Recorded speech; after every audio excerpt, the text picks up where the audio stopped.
Bismillahirrahmanirrahim. Assalamualaikum warahmatullahi wabarakatuh.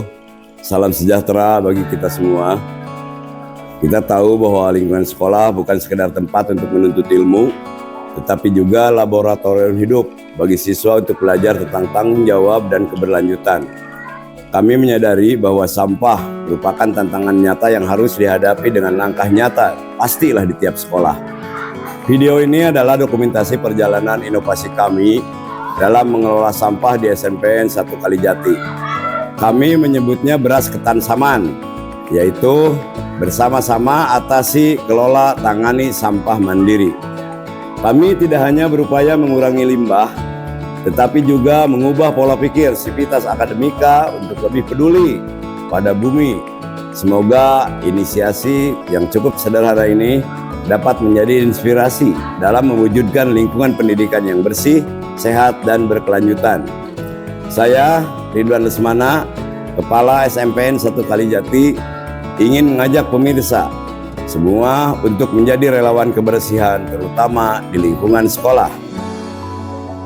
Kenali sumber sampah kita. Setiap hari, ratusan siswa di SMP 1 Kalijati menghasilkan berbagai jenis sampah. Dari mana sampah ini bermula? Secara umum, ada dua kategori sampah. Pertama adalah sampah organik. Sampah organik adalah sampah yang berasal dari sisa makhluk hidup, seperti sisa makanan, kulit buah, atau daun-daun kering di halaman sekolah. Keunggulan utama sampah ini adalah sifatnya yang mudah terurai oleh alam atau mikroorganisme. Selanjutnya adalah sampah anorganik. Ini adalah jenis sampah yang tidak dapat terurai secara alami atau membutuhkan waktu sangat lama, seperti plastik, kaleng, kaca, dan kertas. Karena sifatnya yang sulit terurai, sampah ini berpotensi mencemari lingkungan jika dibuang sembarangan. Di SMP 1 Kalijati, kami menyadari bahwa pengelolaan sampah dimulai dari kedisiplinan diri. Pemilahan sampah adalah langkah krusial untuk memisahkan antara limbah yang bisa diatur ulang dan limbah yang bisa dikembalikan ke bumi. Dengan memisahkan sampah organik dan non-organik sejak dari sumbernya, kita telah mengurangi beban kerja pengolahan sampah secara signifikan dan memastikan setiap jenis sampah mendapatkan penanganan yang paling tepat. Lalu, apa yang terjadi dengan sampah organik seperti sisa buah, daun, atau sisa makanan? Disinilah inovasi lubang resapan biopori berperan.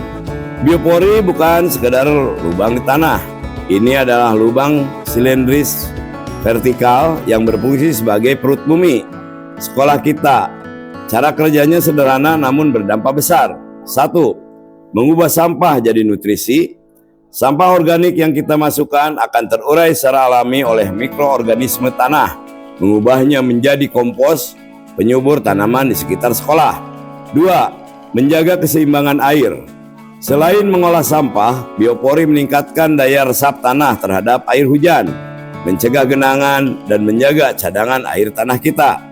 3. Menciptakan ekosistem. Proses ini mendorong aktivitas fauna tanah, seperti cacing yang membantu menciptakan lorong-lorong alami yang menyuburkan tanah sekolah kami. Seringkali kita menganggap bahwa botol plastik bekas hanya sebagai sampah yang tidak berharga. Namun, di SMPN 1 Kalijati, kami melihatnya sebagai uang yang tersimpan, modal yang sangat berharga. Melalui inovasi tabungan botol plastik, kami mengubah pola pikir siswa dari sekedar membuang sampah menjadi sumber daya yang dapat dikelola dengan baik, sehingga ada sedikit masukan untuk penyelenggaraan kegiatan-kegiatan di sekolah.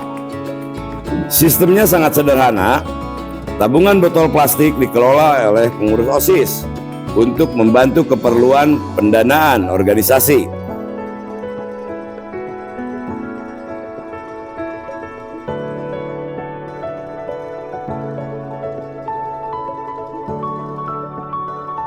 Tidak semua sampah bisa daur ulang atau dijadikan kompos. Ada jenis sampah yang kita sebut sebagai sampah residu, sampah yang tidak memiliki nilai ekonomis, tapi sangat sulit terurai secara alami. Jika dibiarkan menumpuk, sampah ini akan menjadi ancaman bagi kesehatan sekolah. Untuk itulah, SMPN 1 Kalijati menghadirkan solusi teknologi sederhana melalui insinerator terkendali. Insinerator mampu mengurangi volume sampah hingga 50%, menjadi abu sehingga meminimalisir kebutuhan akan pembuangan. Penting untuk diingat, penggunaan insinerator adalah pilihan terakhir setelah kita melakukan pemilahan. Kami memastikan bahwa hanya sampah residu yang benar-benar tidak bisa dikelola yang masuk ke dalam insinerator ini. Pengoperasiannya pun dilakukan secara terukur dan diawasi dengan ketat untuk memastikan standar keamanan tetap terjaga. Beras aman atau aksi nyata kami dimulai dari kedisiplinan di sumbernya. Dengan sistem pemilihan yang terintegrasi, setiap siswa diajak untuk berpikir kritis. Apakah ini sampah organik, anorganik, atau residu? Nah, langkah kecil ini adalah fondasi utama dalam menciptakan ekosistem sekolah yang tertib. Program Rabu Ceria adalah kegiatan kebersihan menyeluruh di lingkungan sekolah yang melibatkan seluruh guru dan murid. Kegiatan ini rutin kami lakukan setiap hari Rabu sebelum mengawali kegiatan pembelajaran. Pengurus OSIS membentuk tim inspeksi kebersihan kelas untuk memastikan seluruh siswa melaksanakan kegiatan kebersihan kelas beserta halamannya yang dilakukan secara serentak pada jam istirahat kedua di siang hari sebelum sholat duhur.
Kebersihan bukanlah tujuan akhir, melainkan gaya hidup yang harus kita rawat bersama.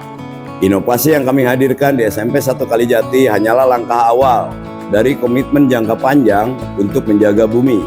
Mari kita jadikan lingkungan sekolah yang asri sebagai saksi langkah kecil kita menuju perubahan yang sangat besar. Mari kita tanamkan pemahaman bahwa kebersihan adalah kehormatan diri, karena masa depan yang lebih hijau dimulai dari apa yang kita lakukan hari ini. Saya Ridwan Lesmana dari SMPN 1 Kalijati. Mari bergerak bersama. Beras ketan saman, bersama-sama kelola, tangani sampah mandiri. Wassalamualaikum warahmatullahi wabarakatuh.